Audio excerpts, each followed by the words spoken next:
Alright, let's see if Master Lock's newest, sleekest looking padlock that they've made is worth the money or not.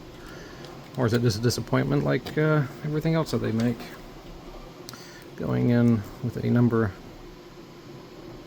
there it is, 5 hook from my Reaper set. The Ergo Turner. We'll click on one. Nope. Reset.